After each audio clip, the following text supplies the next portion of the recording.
Selamat sore atau selamat malam menjelang malam. Eh, Terima kasih untuk postingan di thread-nya Pak Denny. Eh, saya akan mencoba sharing apa yang saya pelajari dari em, apa yang dikatakan sebagai batch processing. Jadi di sini bisa kita lihat batch processing ini adalah salah satu pemrosesan data di teknologi big data dan dari thread yang ada.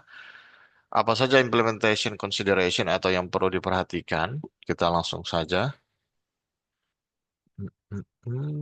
Oke. Implementation consideration dan apa preference framework apa yang cocok apa gitu ya. Kalau implementation consideration bisa dikatakan ada 5 yang saya pelajari dan share di sini. Yang pertama, jadwal eksekusinya. Jadi dalam batch processing ini kita perlu pastikan job-job dari batch itu berjalan dengan jadwal yang baik. Kemudian data size. Kita harus pastikan sistem dari yang ada dari kondisi batch processing ini, dia harus mampu untuk memproses volume data yang besar dalam waktu yang ditentukan. Tentu akan relate dengan item satu, yaitu waktu yang ditentukan sesuai schedule-nya itu. Kemudian ketika datanya masuk, yang ketiga sumber data ini harus dipastikan eh, paling tidak dikonsider dari database kah, dari log files kah, atau misalnya kayak dari kondisi manufacturing. Apakah dia dari database manufacturing, proses produksi, dari setiap proses job, assembly, dan sebagainya. Kemudian sudah masuk datanya. Yang keempat, kualitas. Ini berbicara tentang data yang masuk itu eh, tentu sebelum diprosesing secara batch processing, dia harus benar atau bersih dalam arti ya sudah di clean dan divalidate sebelum masuk ke proses batch processing.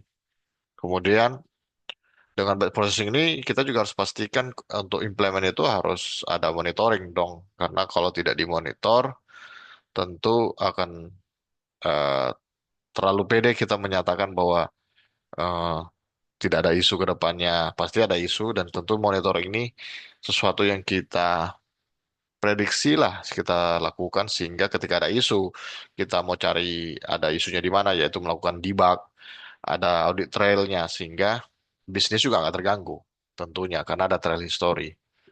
Kalau preference framework yang saya temukan dari sumber yang ada itu ya kalau untuk struktur data kayak tables, kayak data pasien, nomor pasien atau di manufacturing, PO, proses production order ini eh, berarti tanggal diproduksi tanggal sekian kayak gitu itu bisa pakai Apache Spark. Untuk semi structure itu bisa Apache Navy. Untuk unstructured kayak teks, image, video atau apapun yang masuk dalam stream proses datanya itu bisa pakai Hadoop. Kemudian ada 3 pertanyaan juga contoh use case. Ini saya geser dulu sebentar ya. Oke. Jadi ini batch processing di mana dia itu untuk financial. Nah, gitu. Jadi untuk financial ini contohnya fraud. Jadi arsitek ini saya dapat dari kondisi di Oracle. Jadi yang saya pelajari dari situs ini adalah batch process itu ada di batch inference. Jadi ketika datanya masuk untuk memastikan adanya fraud ataupun benar nggak ini data yang benar dari finance transaction. Nah, gitu ya. Dia akan masuk ke batch inference, kemudian akan scheduler supaya dia tahu apa yang akan dia dorong ke application-nya. Contohnya, mungkin saya bisa bilang ini ke application berarti ya ke mobile banking kayak gitu. Jadi dia ada di dalam sini. Kemudian use case untuk product recommendation ya. Untuk product recommendation ini bisa dikatakan uh, apa ya Netflix ya Netflix. Jadi artinya atau e-commerce. Kita masuk ke e-commerce baik itu bisa juga lah bilang Netflix ya. Kita login, kita mau nonton apa, kita mau beli apa. Kemudian machine learning-nya itu dia ada train data atau ini brain. Dia akan memastikan apa yang kita pilih atau dia kita tonton sebelumnya atau kita beli sebelumnya, karena contoh di sini adalah e-commerce, dia akan nge-load ini loh model-model yang kamu perlukan. Nah, dalam hal ini kita dapat dari e-commerce, karena e-commerce contohnya di sini yang saya dapat. Ya, jadi akan ada produk consumer, baju gitu ya. Begitu juga untuk yang di laptop ini contohnya ada film-film apa. Dan kalau ratingnya bagus, dia masuk database, dia akan lagi train datanya untuk rekomend. Kayak gitu. Nah, untuk yang di sini, kalau kita nggak login, dia hanya akan yang paling best selling. Kenapa? Karena belum jalan bad processing si user kita, gitu. Karena belum masuk. Tapi secara overall, dia akan lihat. Dia kasih lihat apa yang jadi case atau niche-nya gitu. Mungkin bisa dibilang overall lah, kayak gitu. Misalnya, eh kayak kemarin habis Lebaran, berarti yang banyak itu kayak apa yang mendukung ke hampers, apa yang eh, berbau-bau Idul Fitri. Jadi itu semua produk-produk elektronik juga. Jadi dia akan kasih tunjuk produk recommendation use case untuk customer. Nah, ini cukup menarik ini. Saya cukup agak lama nyarinya. Jadinya dapat dari ResearchGate untuk proses flow employee for performance assessment. Kenapa? Karena ini menyangkut pekerjaan setahun gitu ya. Karena nggak mudah, karena ini pengaruh juga ke bonus. Di perusahaan saya ini sangat pengaruh ke bonus karena apa yang kita kerjakan belum tentu dilihat orang, tapi intinya uh, ini adalah infrastruktur yang saya dapatkan.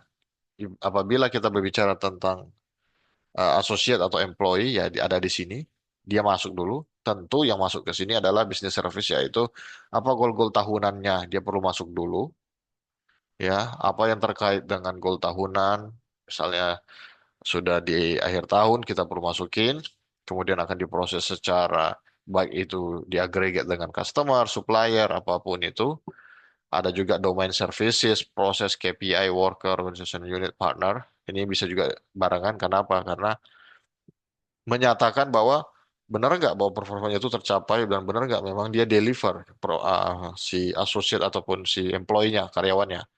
Kayak gitu. Kemudian ada service yang menyatakan, oh dia sudah selesai projectnya lebih dulu, berarti nilainya bagus, assessmentnya bagus. Berarti dia akan di aggregate dibandingkan dengan basic service seperti ini. Kemudian akan lanjut kepada ERP dan data warehouse. Artinya apa?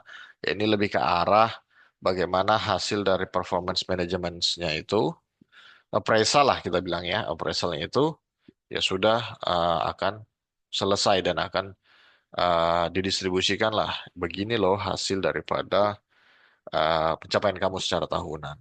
Kurang lebih begitu. Dan berbicara tentang referensi, ini saya buat.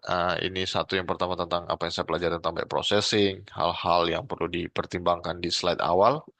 Kemudian ini 2, 3, 4 ini adalah uh, sumber dari mana flow, baik itu di transaction ataupun financial fraud untuk mencegah adanya fraud di keuangan, kemudian juga flowchart product recommendation yang baik e-commerce ataupun Netflix, dan juga yang tadi yang terakhir bagaimana batch processing automation dalam big data untuk specific use case performance management. Oke, cukup demikian yang bisa saya sharingkan dari apa yang saya pelajari mengenai big data untuk batch processing. Terima kasih.